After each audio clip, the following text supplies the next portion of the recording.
सम्मानित मंच मेरे दादा सुक्कू जी, आदरणीय अध्यक्ष जी ओम प्रकाश जी भाई साहब, हमारे बगल में बैठे हुए जिन्होंने इस इतने बड़े निर्माण के लिए, जहां लोग एक एक इंच एक एक सुई की नोक के लिए युद्ध करते हों, वहां उन्होंने इतने बड़ा निर्माण के लिए अनुमति दी, उनको भी सादर नमन करते हुए हमारे साथ कंधे से कंधा मिला के प्रथम दिन से भाई छोटे भाई तिलावन जी मेरे साथ संघर्ष कर रहे थे, उनका भी साथ धन्यवाद।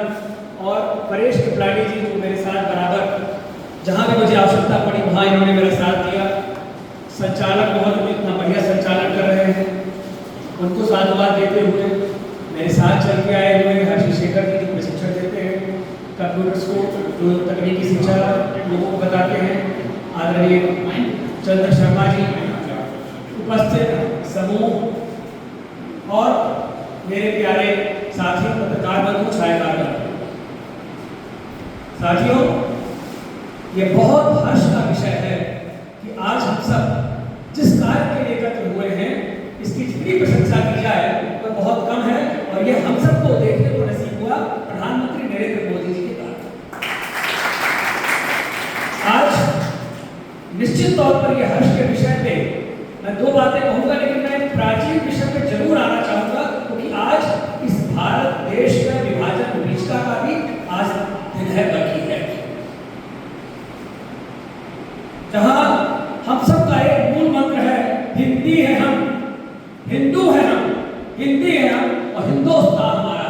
जहां हम ये प्रण लेते हैं रग रग हिंदू तन तन मन तन मन हिंदू, रग रग हिंदू मेरा परिचय, जहां हमारा ये प्रण है कि तन भी हिंदू मन भी हिंदू, रग रग हिंदू मेरा परिचय, वहां हमारे सामने जो विविधता है उसके लिए मैं जरूर कहूंगा। लेकिन सबसे पहले मैं प्रसन्नता की बात कहूं कि अब तक 67,000 लोगों का उत्तर प्रदेश में, मैं प्रभारी हूँ उत्तर प्रदेश उत्तराखंड दोनों जगह का, 12,000 उत्तराखंड में और उत्तर प्रदेश में 67,000 लोगों का फॉर्म भराया जा चुका है।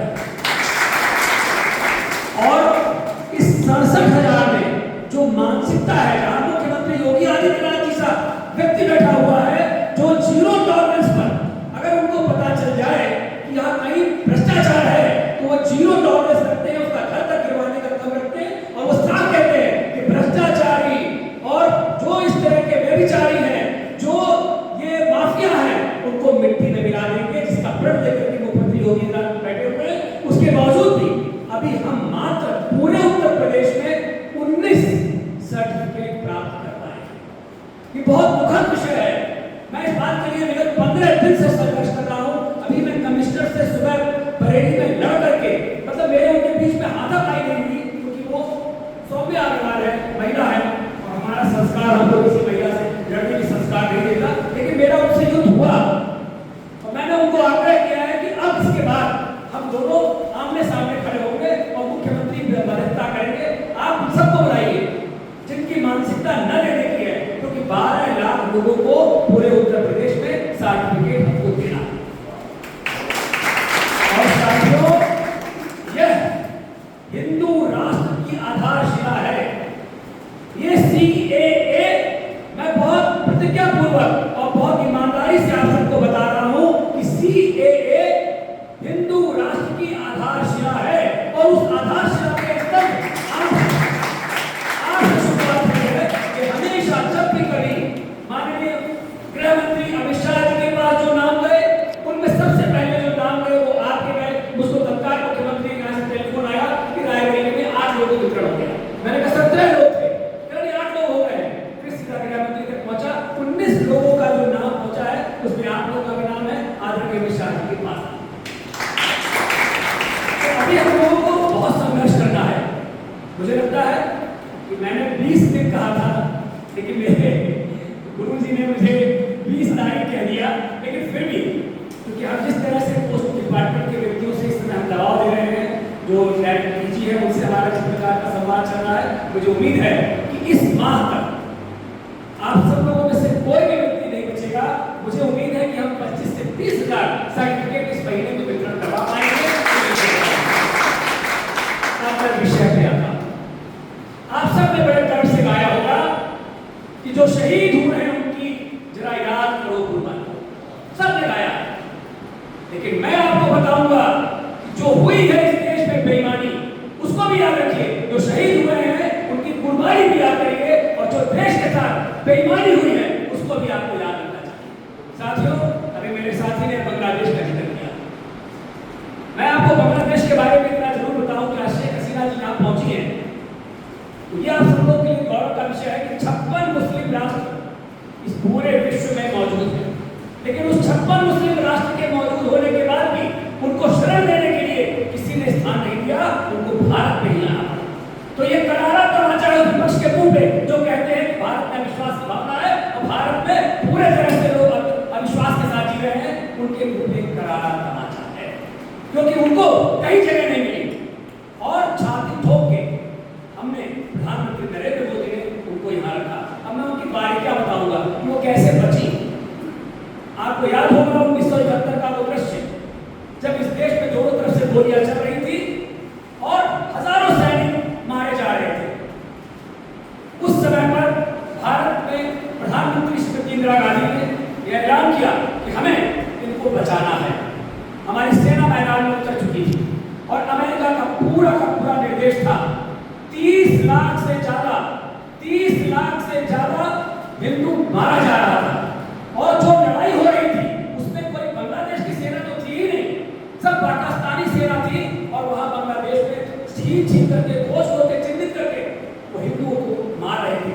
पूरी जिम्मेदारी के साथ 30 लाख हिंदुओं का कत्ल किया गया, 5 लाख से ज्यादा माताओं बहनों का बलात्कार किया गया। और बलात्कार करने का तरीका भी क्या था कि 11वीं सदी में जो बलात्कार होता था, उस समय पर जो कार्य होते थे कि भाई के सामने बहन का और मां के सामने बेटी का, पिता के सामने बेटी का, यह इसलिए करते थे क्योंकि उनको हमारे संस्कार होते थे। जो 11वीं सदी में होता था वो आज 21वीं सदी में होता है। 11वीं शताब्दी से आज 21वीं सदी को मिलाने का काम उन लोगों ने किया। और उस समय पर भी जो निक्सन प्रधानमंत्री थे, उस समय अमेरिका के राष्ट्रपति निक्सन थे, वह वहां इसको वॉच कर रहे थे। यहाँ पे जो लोग उनके एम्बेसडर बैठे थे वो एक मिनट की सूचना उनको दे रहे थे कि 30 लाख से ज्यादा हिंदू मारा जा चुका है, कोई निशाना, कोई मुसलमान नहीं बनाया जा रहा। लड़ाई बांग्लादेश और पाकिस्तान के बीच में हो रही है, लेकिन मारा कौन जा रहा है? हिंदू। टारगेट कौन है? हिंदू। क्योंकि उनको मारना था, उन्हें खत्म करना था, ये उनके अखिलाफ का एजेंडा था। और शेख मुजीबुर रहमान हमारे शरण में थे। शेख मुजीबुर रहमान को हम बचाना चाहते थे। और यहाँ पे सारी सूचना पाने के बाद भी निक्सन और जो इस पूरे दुनिया में अपने आप को मानव संवेदना, मानवाधिकार की चिंता करने की बात रखते हैं, वो यूएनओ पूरी तरह से शांत था, खामोश था। यूएनओ कुछ भी नहीं बोल रहे थे। उनके पास सूचना थी लेकिन वो खामोश थे। एक पल की सूचना मिल रही थी और उसी बीच में किसी प्रकार से ऐसा हुआ कि उन्होंने वहां से अपने बेड़ा, जो उनके पास पोर्टेबल बेड़ा था, वह पूरा बेड़ा उन्होंने मुसलमानों की रक्षा के लिए, पाकिस्तान की सेना की रक्षा के लिए उतार दिया। हमारे पास 48 घंटे का समय था कि जब तक बेड़ा यहाँ पहुंचे तब तक उनको हम यहाँ पे ही समाप्त कर दें। और उधर रशिया ने हमारी सहायता की। रशिया ने अपना हमारी तरफ से बेड़ा हमारे लिए भी भेजा, एक युद्ध पोत का एक बड़ी तैयारी करके हमारी रक्षा के लिए, भारतीय सेना के लिए भेजा।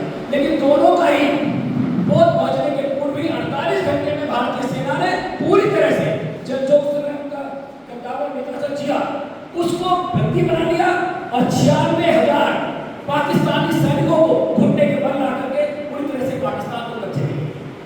ये बहुत बड़ी बात थी। और 1900 अगर मैं कहूँ 6 मार्च 1973 कोई नरसंहार नहीं हुआ। बहुत अच्छी बात आपने बताई कि पूरे इतिहास का सबसे बड़ा नरसंहार अगर कोई था वह 1971 का नरसंहार था। 16 दिसंबर 1971 को हमने पूरी तरह से कब्जा प्राप्त कर लिया। 18 तक उनका युद्ध पोत आया, तब तक हम कब्जा प्राप्त कर चुके। जो भारतीय जो ISI जो कर रहा था, उसमें जो भारतीय भी हमारे जो खुफिया तंत्र है, उस खुफिया तंत्र के पास ये सूचना थी कि 16 मार्च 1973 को जब हमने शेख मुजीबुर रहमान को पदस्थ किया, उनको प्रधानमंत्री पद की शपथ दिलाई, उनका पूरा परिवार वहां था। हमारी खुफिया एजेंसी लगी हुई थी, निगरानी कर रही थी। सूचना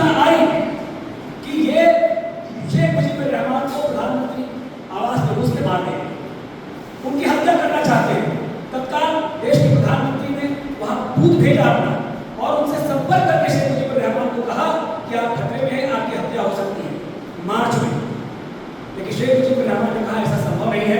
ये सेना जो हमारे साथ खड़ी है, जिन्होंने बांग्लादेश के लिए हमारे साथ कुर्बानी दी है, आज बांग्लादेश मिल गया है, तो हमको कभी नहीं मानेंगे। लेकिन साथियों बात नहीं मानी किसी प्रकार से। 15 अगस्त 14 अगस्त की रात 14 अगस्त की रात में 1975 में सेना के जवान अंदर घुसे और उनके पूरे परिवार को, शेख मुजीबुर रहमान समेत उनकी बेटियां, उनकी पत्नी, उनके बहू, उनके पूरे परिवार को 17 लोगों को हत्या कर मार दिया और उनको रक्षा भारत नहीं कर पाया। लेकिन आज परिस्थितियां बदली हैं।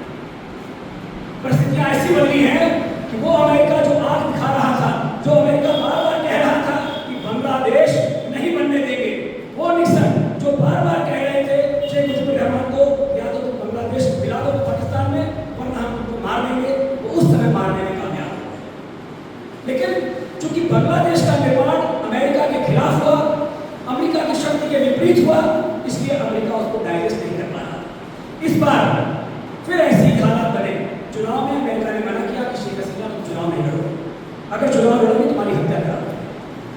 उन्होंने, आपको जानकारी के लिए बता रहा हूं, उन्होंने पहला टेलीफोन अगर किसी को किया तो वो कौन था? वह भारत देश के प्रधानमंत्री नरेंद्र मोदी थे। उन्होंने पूछा उनसे कैसी परिस्थिति में क्या करना चाहिए। मोदी ने कहा तुम निडर रहो, भारत तुम्हारे साथ खड़ा है, भारत हर जगह तुम्हारे साथ खड़ा है, आप निडर होकर चुनाव लड़िए।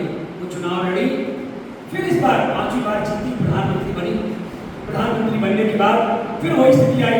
हमारे पास 10 दिन पहले सूचना मिल रही थी, जिस समय उन्होंने अपने सगे भतीजे को जनरल वहां का बनाया, तब भी भारत की तरफ से सूचना उनको दी गई कि ये चाइना का पिट्ठू है, चाइना के कहने पे काम करता है, उसको मत करो। उन्होंने कहा नहीं, तो मेरा दूध पिया हुआ है, मेरे घर का बच्चा है, इससे ज्यादा भरोसा हम किसी पे नहीं कर सकते। और उन्होंने उसको अपना टमाटर नियुक्त कर दिया। उसके बाद जब अमेरिका ने उनसे कहा कि आपको प्रधानमंत्री पद से इस्तीफा देना है और अगर आप जिंदा रहना चाहती हैं कि प्रधानमंत्री रहना चाहती हैं, आप सुनिश्चित कर लीजिए, हम आपको सिर्फ 48 घंटे का समय दे रहे हैं। उस 48 घंटे के समय के अंदर प्रधानमंत्री नरेंद्र मोदी से वार्ता, सारी सूचना हमारे पास पहले से थी, क्योंकि हमारा खुफिया तंत्र रॉ आज दुनिया का सबसे बड़ा खुफिया तंत्र है, सबसे बड़ा। ISI के आगे अब पानी मांग रहा है, ISI के एजेंटों को चुन के मारा जा रहा है। जो अज्ञात लोग की हत्या आप सुनते होंगे वो सब ISI के एजेंट हैं, जिनको अज्ञात लोग मार रहे हैं, वो कौन है यदि आप जानते हैं। ऐसी परिस्थिति में हमने समय लेकर के, स्पेस लेकर के वार्ता किया और प्रधानमंत्री नरेंद्र मोदी जी वहां से शेख हसीना को सकुशल यहाँ लाए, भारत ले आए।